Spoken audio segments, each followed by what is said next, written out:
There really is a way to let go of the part of you that sees everything as a problem. It may seem impossible, but it's not. There is a part of your being that can actually abstract from your own melodrama. You can watch yourself be jealous or angry. You don't have to think about it or analyze it. You can just be aware of it. Who is it that sees all this? Who notices the changes going on inside? When you tell a friend, every time I talk to Tom, it gets me so upset. How do you know it gets you upset? You know that it gets you upset because you're in there and you see what's going on in there. There's a separation between you and the anger or the jealousy. You are the one who's in there noticing these things. Once you take the seat of consciousness, you can get rid of these personal disturbances. You start by watching. Just be aware that you are aware of what is going on in there. It's easy. What you'll notice is that you're watching a human being's personality with all its strengths and weaknesses. It's as though there's somebody in there with you. You might actually say you have a roommate. If you would like to meet your roommate, just try to sit inside yourself for a while in complete solitude and silence. You have the right, it's your inner domain. But instead of finding silence, you're going to listen to incessant chatter. Why am I doing this? I have more important things to do.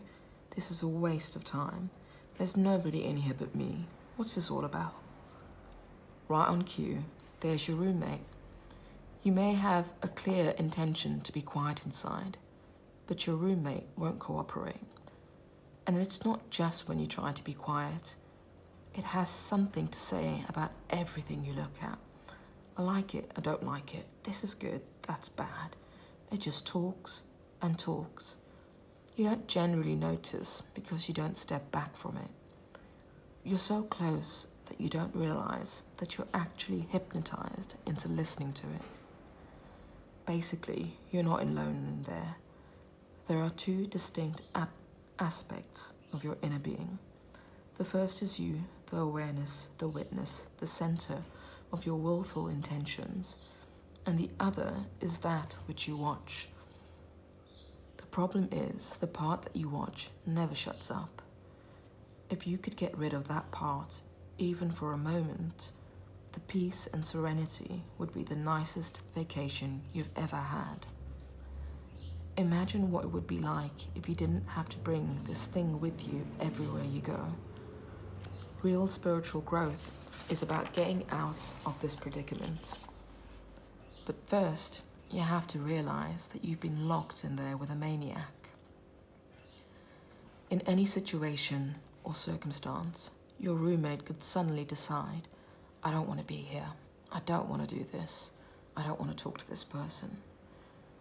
You would immediately feel tense and uncomfortable. Your roommate can ruin anything you're doing without a moment's notice. It could ruin your wedding day or even your wedding night. That part of you can ruin anything and everything. And it generally does.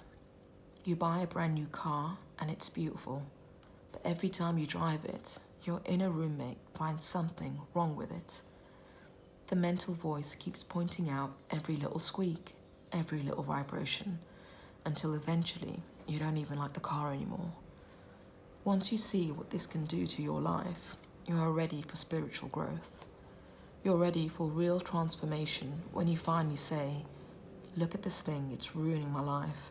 I'm trying to live a peaceful, meaningful existence, but I feel like I'm sitting on top of a volcano. At any moment, this thing can decide to freak, close down, and fight with what's happening. One day it likes someone, and the next day decides to pick on everything they do. My life is a mess just because this thing that lives in here with me has to make a melodrama out of everything. Once you've seen this and learned to no longer identify with your roommate, you're ready to free yourself.